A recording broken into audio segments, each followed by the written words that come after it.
Take it away, Breno. All right, thank you.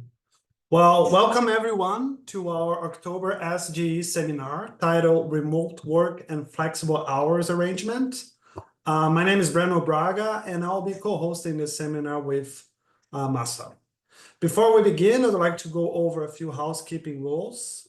We'll take the first 5 to 10 minutes to introduce the seminar and our speakers. Each speaker will have 25 to 30 minutes for their presentation, and we'll reserve the final 20 to 30 minutes for a Q&A session. During the presentation, please keep your microphones muted. For the Q&A session, you can raise your hand virtually, and we'll call your name. Alternatively, you can type a question or comment in the chat, and we'll read it to the speakers. Finally, if you're not a member yet, you can get more information about SGE and SGE membership visiting our website. I'll also suggest you to follow us on social media for information about upcoming events. But before we start the presentation, I want to advertise our society. SGE supports the professional development of government economists and economists' interest in the economics of public policy. The way we achieve this goal is through many different activities throughout the year. We have monthly seminars like the one you're attending today. We also have our annual conference, and we also have sponsor sessions at other conferences, which I'll describe in a little bit. And we also have many leadership opportunities for government economists and those interested in public policy. Keep an eye out for upcoming election for our new board members in April. And we also have networking and mentoring opportunities. Our next event is our annual virtual mentoring panel, which will happen on October 14. This event is targeted towards graduate students interested in pursuing non-academic careers in the field of economics. The panelists will provide useful insights about their specific career paths. Registration is free. However, students need to register by October 10th. The Zoom link is available in our website. We also have our next virtual seminar on November 7th. Danny Denari from Syracuse University will talk about labor unions. Stay tuned for the official announcement that will come soon. We also have 6 SGE sponsor sessions in the 2025 ASSA meeting in San Francisco. We invite everyone that will be in San Francisco to attend those sessions. And finally, I would like to invite everyone to submit a paper to our annual conference, which will happen on April 4th at the American University Washington College of Law. Stay tuned for the call of papers. And with that, I'll pass to Masa to present the speakers. Thank you, Bruno. Welcome, everyone. So I'm going to present our first speaker. Dr. Sabrina Pabilonia is a research economist at the Office of Productivity and Technology at the Bureau of Labor Statistics. She's also an IZA fellow, a GLO fellow, and was the president of the Society of Government Economists from 2021 to 2024. She received her bachelor's degree in economics from Smith College and a PhD from economics from the University of Washington. She has published numerous articles on remote work in the US. With that, I turn it to Sabrina. Good afternoon. Thank you. Let me share my slides.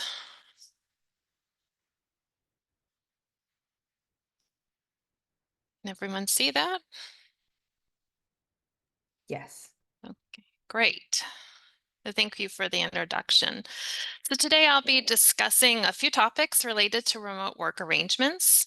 First, I'm going to be discuss trends in remote work, where it's occurring and how much is being done remotely. I will then compare full-time workers' time use on full work days when they're working exclusively from home to days when they do not, to illustrate how remote work helps workers better balance home and work responsibilities.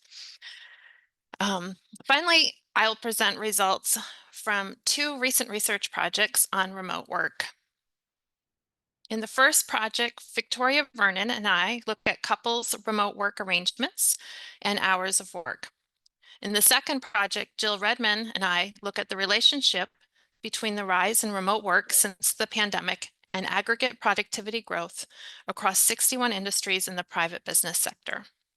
The standard disclaimer applies that all views expressed here are those of the author and do not necessarily represent the views or policies of the U.S. Bureau of Labor Statistics. According to the American Time Use Survey, in the last few quarters of 2023, about 23% of hours were worked from home.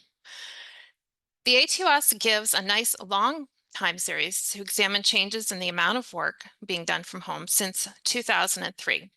There was a long gradual increase in hours worked from home through 2019, and then you can see here the dramatic rise in remote work at the start of the pandemic. For those of you who are not familiar with the A2S interviews one person per household from a subset of households who have completed their final interview in the current population survey. People are interviewed almost every day of the year except on major holidays. And for the respondent only, the A2S collects a single day retrospective diary.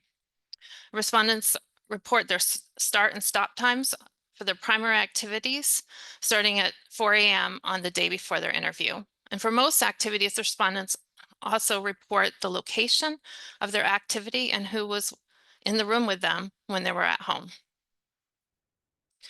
Comparing time diaries from right before the pandemic to those collected after the pandemic here, we see very little work being done in a location other than a workplace or the home. Of those who do work in another location, they primarily report working in someone else's home, a mode of transportation, or working in a restaurant. And the other category here is a compilation of different areas, but nothing's standing out, such as, not everybody's working in a public library, etc. Here I show the percentage of full work days worked from home per quarter. By worked from home here, I mean those days where they were exclusively working from home. Some people will bring work home after working in the workplace, and it may be outside normal paid working hours. Lots of diaries show people doing short stints in the evening or on weekends. The A2S, however, only tells us about work on one diary day and not about work locations, schedules in general. However, the current population survey introduced new telework questions in October 2022 that allow us to better categorize work from home arrangements in the post-pandemic period. Respondents were asked, at any time last week, did you telework or work at home for pay? And then they were told how many hours that they worked at all these jobs and asked, how many of these hours did you telework or work at home for pay? Both of these questions ask about paid work from home and not situational unpaid work from home, such as when you didn't complete a project and you took some work home to do in the after hours beyond your normal working hours, which could be picked up in the American Time Use Survey. Workers are only asked these questions if they're employed and at work in the CPS reference week. From these questions, I categorize remote work intensity in two ways. First, calculating a continuous measure for each worker, that is the percent of their hours worked last week that were worked from home. And then a second one, we divide workers into three work location categories: remote with 100% of their hours worked from home, hybrid with 20 to 99% of their hours worked from home, and then on-site with 0 to 19% of their hours worked from home. So the on-site workers may occasionally work from home, or they might bring some work home in the evenings for which they're paid. You can also view these worker groups as workers with low, medium, or high remote work intensity. Using these categorical variables, we see that since October of 2022, the percentage of workers with fully remote and hybrid jobs has been rising, going from 16.6% in October to 20.8% in August of 2024. The percent of remote workers remained stable throughout the period, so hybrid work has been increasing gradually. Still, over half of workers were in fully remote positions in August of 2024. The current population survey shows the percentage of hours worked from home is rising and released this morning. For September is 16.4% of all hours were worked from home. The CPS also suggests a slightly lower percentage of total hours were worked from home in 2023 than the ATUS. That's 15% versus 22.6%. There's a couple of reasons that could explain these differences. One is the survey framing. So the CPS asks about work from home, right, for pay, while ATUS just asks people what they were doing on their diary day. CPS also allows for proxy responders who may not report about occasional work being brought home from the office in the evening or on weekends, even if it was paid, because they were just not familiar with that type of arrangement. Also, the reference period differs. The ATUS is capturing data for most days of the year, CPS for that reference week, including the 12th, which excludes weeks with holidays. The ATUS also has a shorter recall, and the diary structure makes estimates less subject to aggregation bias. Here we see the distribution of remote work hours among those doing any paid work at home. We see only 1.4% of workers reported doing less than 20% of their paid hours from home. The modal percent of workers working a hybrid schedule worked 40 to 59% of their hours from home, which corresponds to roughly 2 to 3 days per week at home. So throughout the period that we're looking at with the CPS, women were much more likely than men to work remotely, and the percentage point difference by sex widened from 2.6 percentage points in October of 2022 to 4.8 percentage points in August of 2024. The percent of men and women working a hybrid schedule was more similar. However, women were still more likely to have a hybrid schedule. Next, I'm going to show you a series of figures constructed from the American Time Diaries to illustrate how workers allocate their time on work from home days versus on-site days. I'll be looking at full-time workers on full work days at their main jobs. A full workday consists of at least 6 hours of work on their main job. So a work from home day is one, again, that they're working exclusively from home, and the on-site days may include work from home or other locations throughout the day. I'm also including the self-employed in these estimates. Okay, so first looking at work hours on main jobs only in 2022, 2023, on the right, you see workers report less work on work from home days, especially men who report a half an hour less. And pre-pandemic, those working from home actually reported more hours of work. All these differences here are statistically significant. And then here I'm showing the average work span calculated as the end of the last work activity minus the start of the first work activity. Workers working from home report spreading work hours more throughout the day, even though they're working fewer total hours in the post-pandemic period. Work from home jobs allow for more flexible hours. When working from home, it's easier to take time off during the day to attend a child's event at school or go to a doctor's appointment and make up hours later. And here I show the percent of workers working throughout the day in 2022, 2023. Those working from home have their work schedules shifted slightly later in the day. They were slightly more likely to be working in the late afternoon between 3 and 6 p.m., but not more likely to be working in the evening. In 2022-23, working parents reported spending more time on primary childcare on their work from home days. They spend more time in the morning hours and in their early evening hours engaged with their children. Working parents also report spending more time overall with their children on work from home days, regardless of the activity. And they report spending more time caring for children as a secondary activity on work from home days.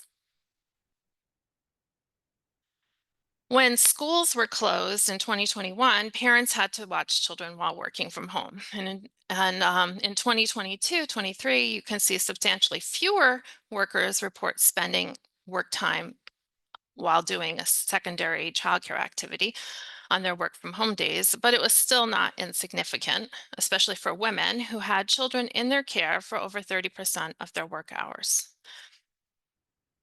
This care was occurring throughout normal working hours. Between 8 a.m. and 5 p.m., about 20% of workers, the graph on your right, they were caring for children as a secondary activity while working in the post-COVID period, and during the pandemic, that was 40%. So workers report spending more time sleeping on work from home days, especially men who sleep a half an hour more, which corresponds exactly to the drop in work hours. This increase in sleep is coming primarily from waking up later on work from home days. And here you can see the sleep percentage of workers sleeping.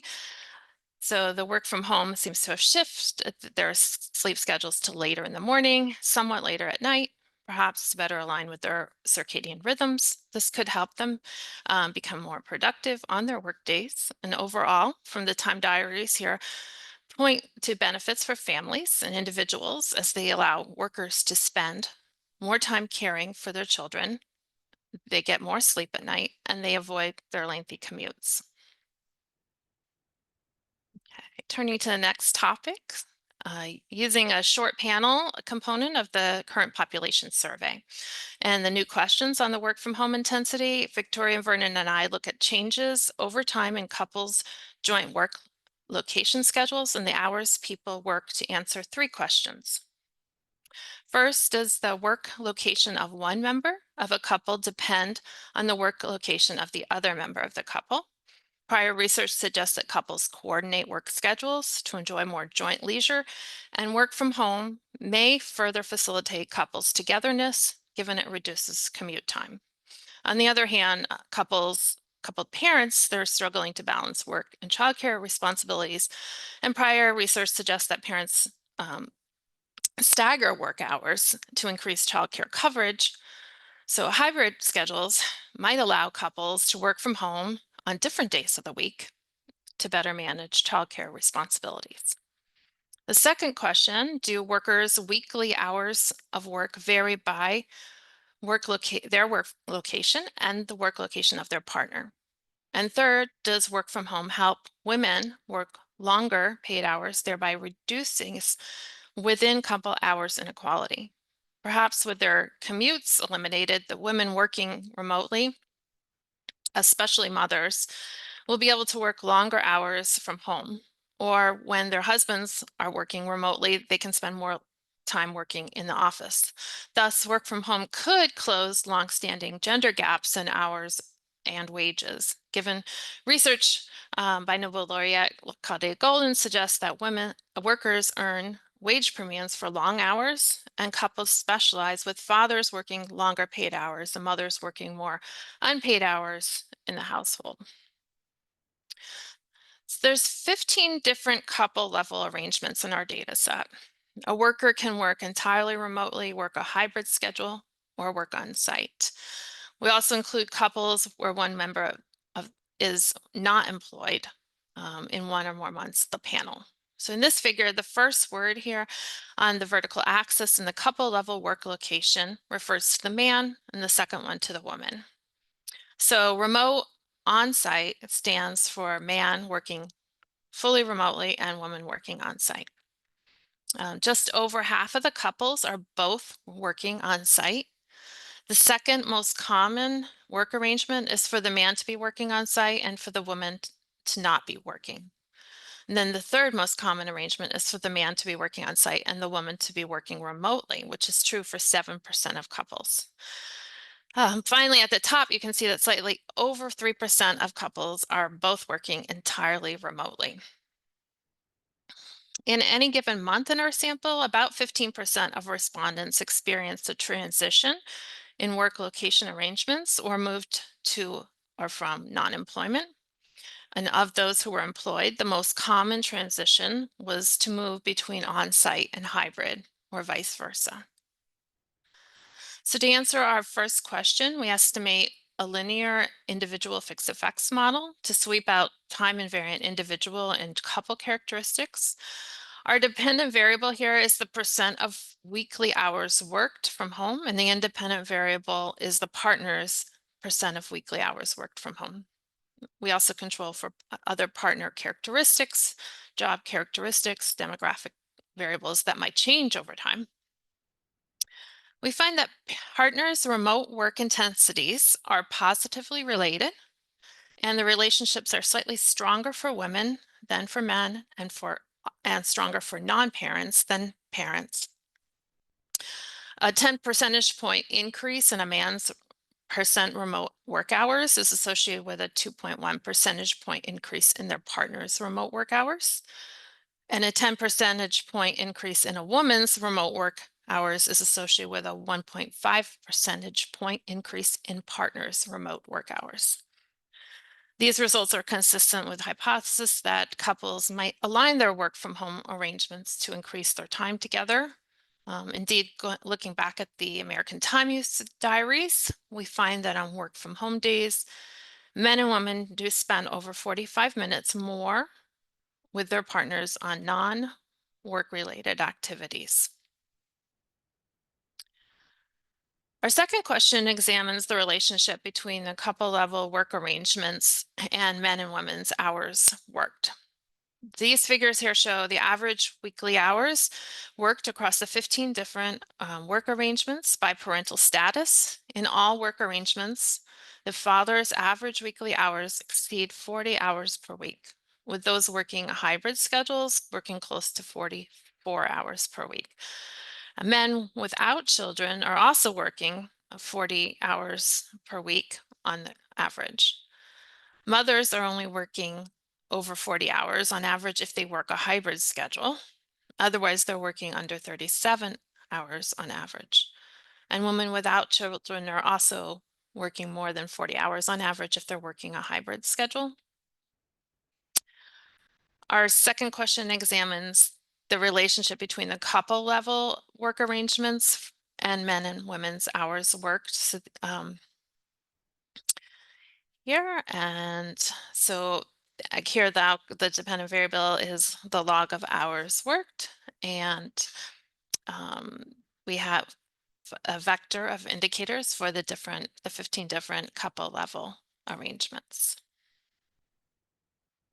Okay, so here the results are qualitatively similar for parents and non-parents, and except for those when the man is not working, which I've outlined at the bottom 3 rows of the figure.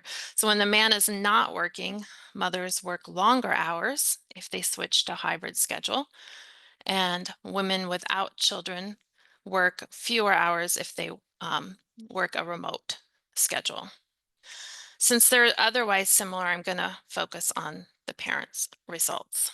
So in the first 3 rows, here we have fathers switch to remote work. So the comparison group again is both couples are working on site. So if fathers switch to remote work and mothers either switch to remote work, hybrid work, or continue to work on site, we see that fathers work fewer hours in each case, but more so when the mothers also switch to remote work. And then in the next 3 rows, we have fathers switching to hybrid work. When they switch to hybrid work, they increase their hours regardless of the mother's work location. When fathers are working on site, but mothers start to work a hybrid schedule, then fathers are working more hours. And when fathers switch to remote work and mothers stop working, fathers work fewer hours. But when the fathers switch to hybrid hours, mothers stop working, the fathers work more hours. So turning to mothers here in the pink, mothers switching to remote reduce their hours, more so again if the fathers are also switching to remote. But when mothers switch to hybrid, they work more hours, regardless of what fathers do. And then when mothers remain on site, but the fathers are switching to remote, the mothers are working fewer hours. Overall, the largest couple level decreases in hours occur when both members of the couple work fully remotely, which is consistent with the hypothesis maybe that couples want to take advantage of the remote work and maximize couple time together by minimizing their work hours. The largest couple level increases in hours occur when both members of the couple are working hybrid schedules. So hybrid work schedules appear to be beneficial to mothers in terms of allowing them to work longer hours. They may also be beneficial to employers if they have to hire fewer workers. And then our final question is about within couple hours inequality. So we restrict the sample to dual earner couples. So we're looking at the intensive margin only. We estimate a linear fixed effects model. The dependent variable here is the woman's share of the couple's total work hours. And we have 8 indicators for the different couple level arrangements. Again, the comparison is going to be both members of the couple working on site. So when both members of the couple are working on site, the woman's share of total work hours is 0.46 on average. So in other words, women are working fewer hours than men. Therefore, in the coefficient plots here, a positive value indicates that a woman's share of hours increases and within couple hours inequality decreases. Results are here again qualitatively similar for mothers and those without children. We're focusing here, only on the mothers. When the mothers switch to working fully remotely, within couple hours inequality increases regardless of the father's work location. When they switch to working a hybrid schedule, hours inequality decreases if fathers switch to remote work. When the fathers move to fully remote, but mothers stay on site, then hours inequality decreases. And when fathers move to hybrid, but mothers stay on site, then hours inequality increases.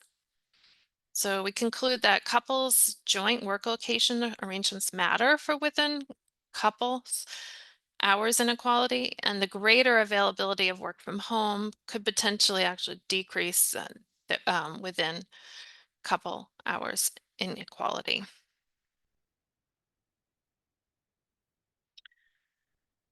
The last topic of my talk is on the relationship between remote work and productivity. So people often ask, are workers more or less productive when working from home? And several random experiments have found at individual firms that workers may be more productive using various metrics for productivity, such as emails, phone calls, lines of code.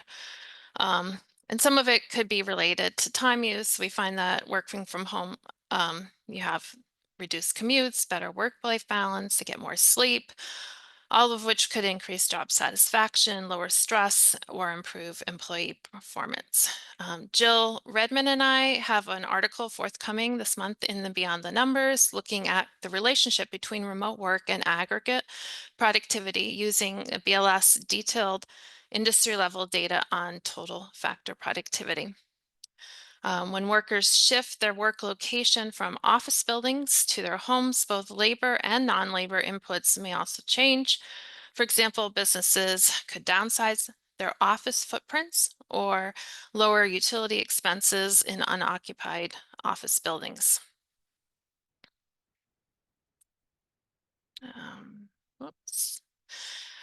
We measure the rise in remote work between 2019 and 2022 using data from the American Community Survey. The American Community Survey asks workers how they usually got to work last week.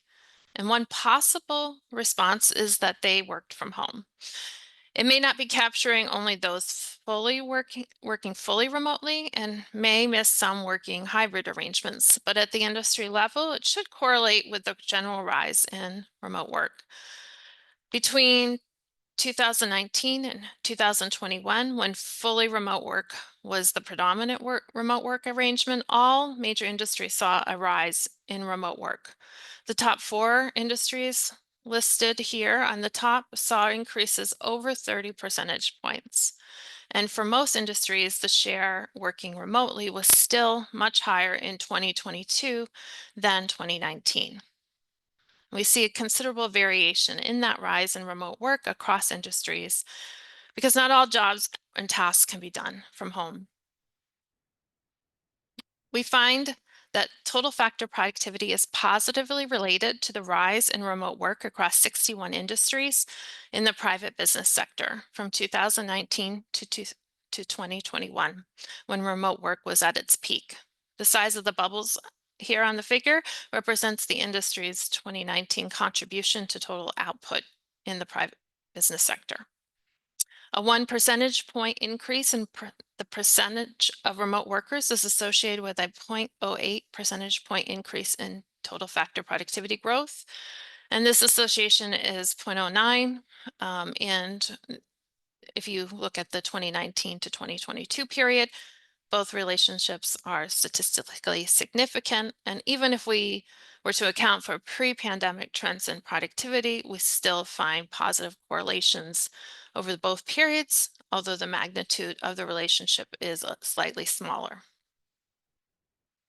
In the next 2 slides, I'm going to show the relationships between the rise in remote work and some of the components of productivity growth to better understand what's driving the industry level relationships. We find that in 7 of the industries that saw the highest increase, and here we're at the more detailed level, 61 industries, that they saw large increases in output, larger than the increases in labor input. And here we show relationships between the rise in remote work and growth in unit labor and non-labor costs from separate linear regressions.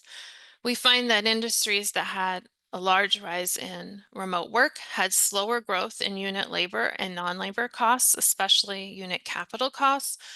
We also dug deeper into the detailed asset class data and find a negative relationship between the rise in remote work and growth in unit office building costs. Finally, we examined whether some of the productivity gains from remote work were passed along to workers, but we did not find a relationship between the rise in remote work and real hourly compensation growth, which is in our data set. However, earlier in the presentation, we saw that workers do gain in other ways, as evidenced by differences in time use on work from home days versus on-site days. And with that, thank you, and I'm happy to take questions after Emma's presentation. Awesome. Thank you, Sabrina. Great. Okay, our next presenter is Dr. Emma Harrington. She's an assistant professor of economics at the University of Virginia. In her research, she leverages detailed data from firms to understand the effects of remote work and compensation on workers' productivity and development. Prior to the University of Virginia, she was a professor at the University of Iowa and a postdoctoral researcher in the industrial relations sections at Princeton. She has received her PhD from Harvard University, and her bachelor's degree is in economics and computer science from Williams College. You can take it away, Emma. Awesome. Thanks so much for having me. Share my screen. Great. So I'm going to be talking today about productivity effects of remote work. Thanks so much to the organizers for having me here. So as Sabrina talked about in her section, we've seen this just seismic shift in remote work. So before the pandemic, there was some amount of remote work. It did happen, but it was really the exception, not the rule. About 7% of full-time days working were worked from home. Then during the pandemic, basically everyone who could work from home did so. Rates went up to about 62%. And then since then, we've seen some return to the office, but it seems like we'll permanently have much more remote work now than we used to have. Looks like it's leveling off at about a third of work days being spent at home. And despite these big shifts, it seems like on the employer side, there's still some reluctance about remote work. So if we look at the share of job posts that are offering remote or hybrid arrangements, that's still relatively uncommon. And so we see this disconnect between what workers want and even what they're getting and what firms seem to be comfortable with. And so some of my research has really been thinking about why firms are reluctant about remote work. And you might think that they could be worried about the immediate productivity effects of remote work. So they might be worried that if we're working from home, maybe we end up shirking from home. But they could also be worried about other things. And maybe some of those other things have changed now with the pandemic. And so we're going to think some about what these different drivers might be using data from firms.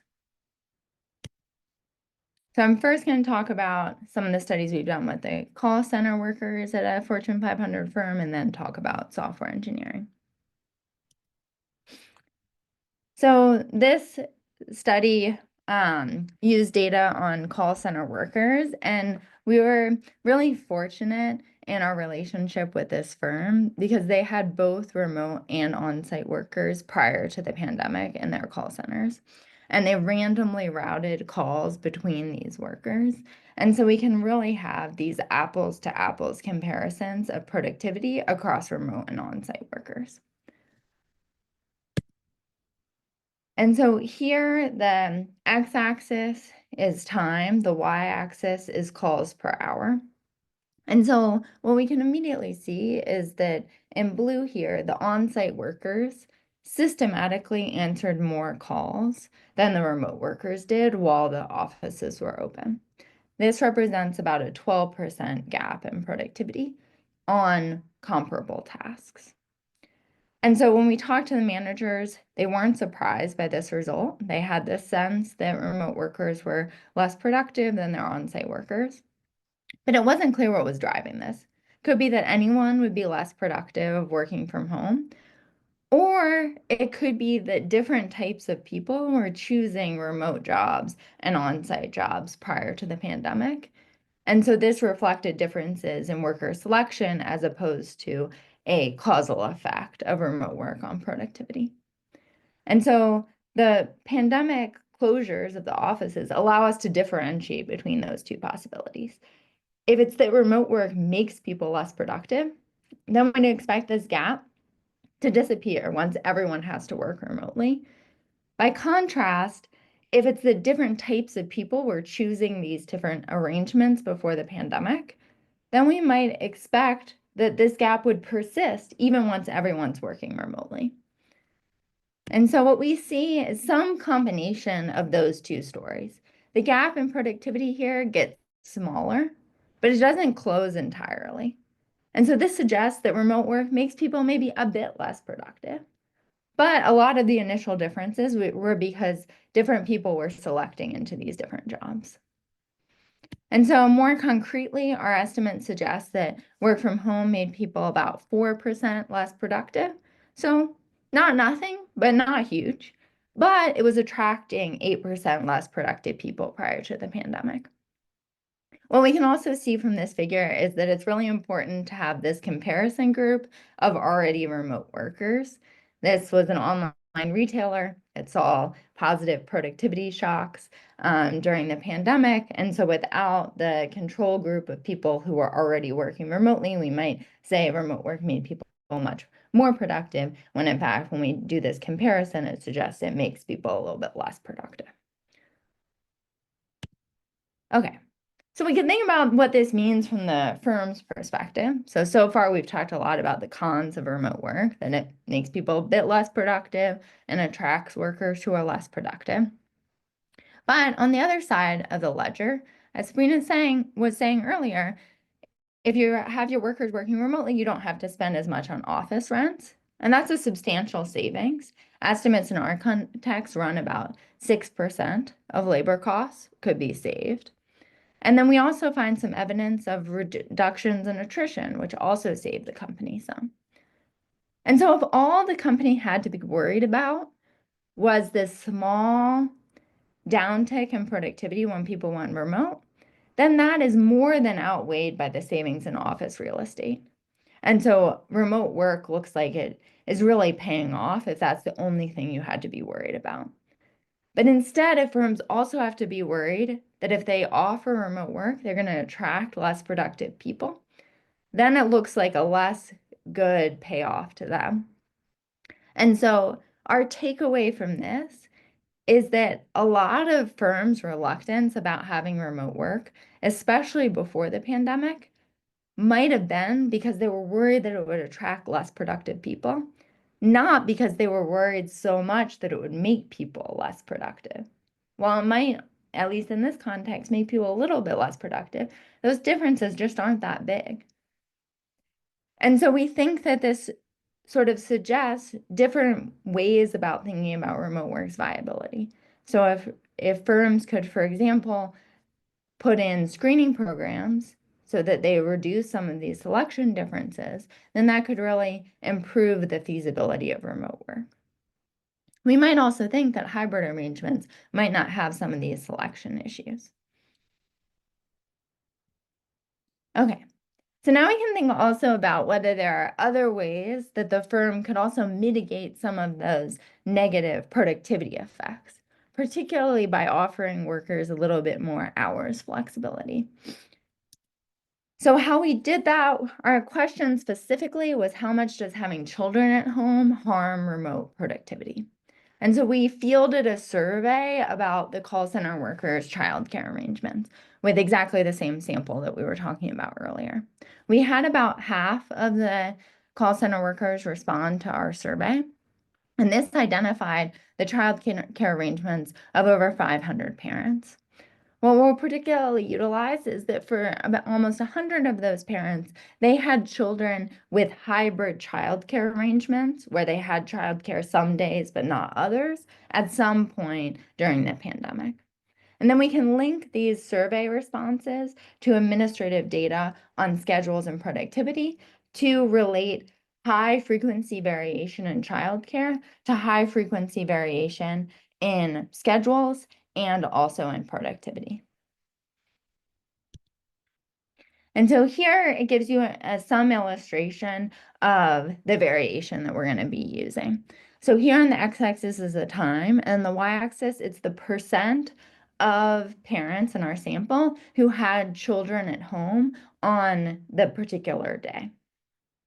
So we can see here that over the course of this time period, there was an increasing availability of childcare and schools were reopening, and so people were less likely to have children at home. What we can also see is that there's quite a bit of variation day to day.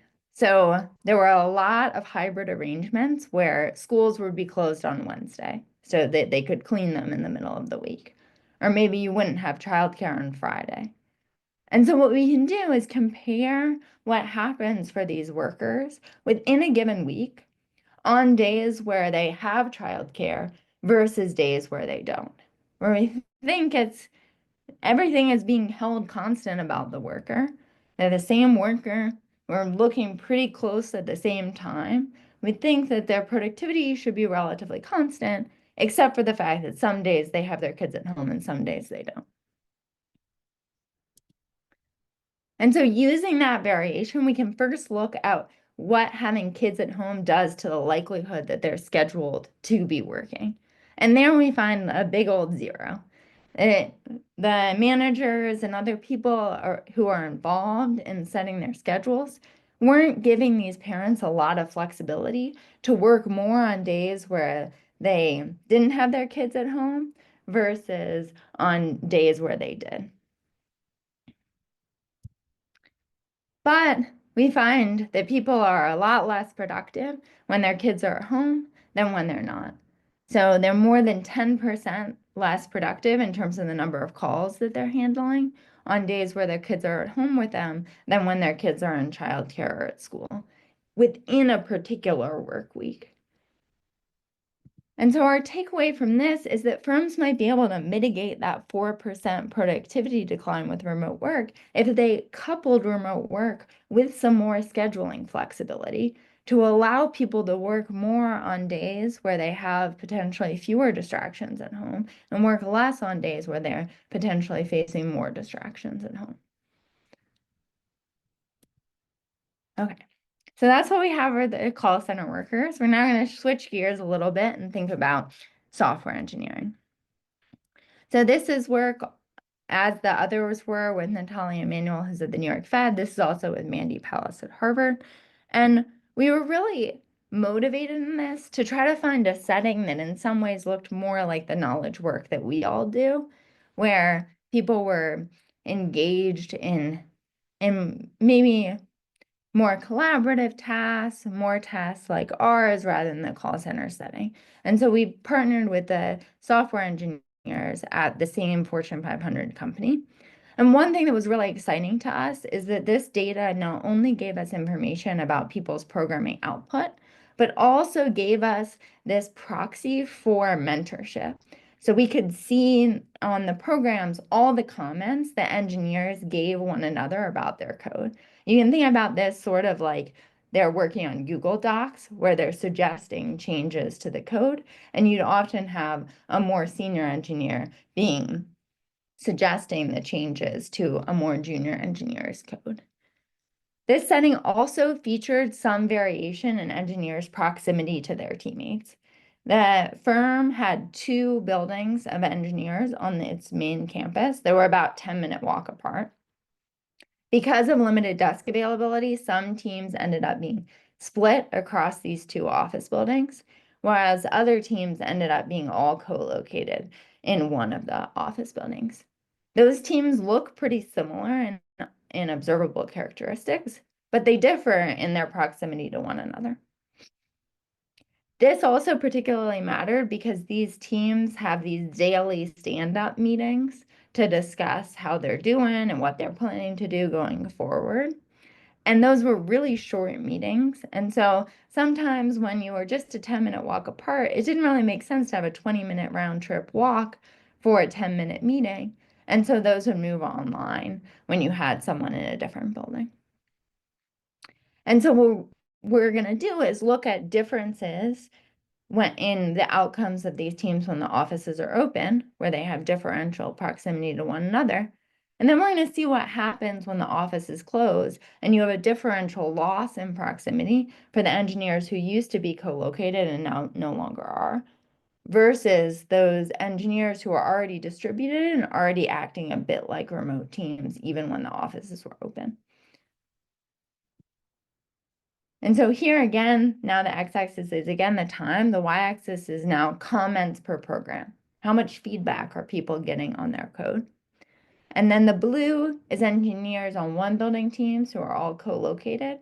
And in orange, it's engineers who are on multi-building teams who are sitting away from at least some of their teammates.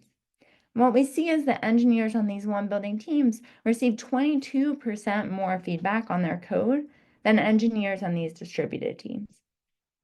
And this is particularly striking because you might think if you're sitting together, you could also potentially just talk face to face. And if that's also a mechanism for giving people feedback, then this would underestimate the differences in mentorship, remote versus on-site. And so then when the office is closed, we see this feedback in general decline, but it declines particularly precipitously for engineers who have been co-located with their teammates, but no longer are. So doing the difference in differences design suggests about a 17% reduction in feedback when you're not co-located with your teammates. We find that these effects are really driven by feedback that's given to junior engineers who might have the most to learn from their colleagues and given by senior engineers who might have the most expertise to share. So this does suggest that there are maybe some costs to remote work in terms of reducing knowledge transmission from senior engineers and senior workers, maybe more broadly, to junior workers. We, however, find that mentorship in this context isn't free. Instead, it has an opportunity cost in terms of programming output. So particularly the senior engineers who are showing here, they actually write more programs when they're not sitting near their junior colleagues. And so it suggests that there may be this trade-off between how much time we spend mentoring one another and giving each other feedback and advice versus how much we're focusing on our own autonomous tasks. And remote work may be very good for focusing on your own individual tasks, but may harm somewhat the mentorship that people give one another. When we talked to people at the firm, they sort of said that that was going on in their own lives, that they felt like they were more productive being at home, but they wondered and worried a bit that some of that productivity that they were feeling at home might be because they were spending less time on mentorship when they were remote as opposed to in person. So how do we piece all of this together? So my takeaways from this research are that the immediate productivity effects of remote work are unlikely to be the deterrent for firms about why they didn't want to be remote and why they still may be a little bit reluctant about being remote. We find slightly negative productivity effects in the call center context, but they could be outweighed by other savings like reductions in spending on offices, and could potentially be mitigated by other workplace policies like allowing people more flexibility over when they work. For the programmers, we find positive immediate productivity effects of remote work on how much programming people are doing. But we find evidence of longer-term productivity costs in both settings. We find reductions in investments in workers' skills in both contexts and reduced promotion rates in the call center context. We think that those longer-term consequences may in turn impact selection into remote work. The people who really want to have opportunities to advance in their career and learn from their colleagues may have it, especially traditionally, but more likely to be in the office. And then less productive and ambitious workers may have been traditionally at home, and that may have made it particularly costly for firms to offer these arrangements. And now maybe hybrid work and the greater just sort of acceptance of remote work that we have now post-pandemic may have changed some of these things and made remote work more feasible for firms. Thanks so much. I'm looking forward to the questions and discussion. All right, we have a lot of questions on the chat. If anyone on the chat wants to pose their questions themselves, please feel free to unmute yourself and ask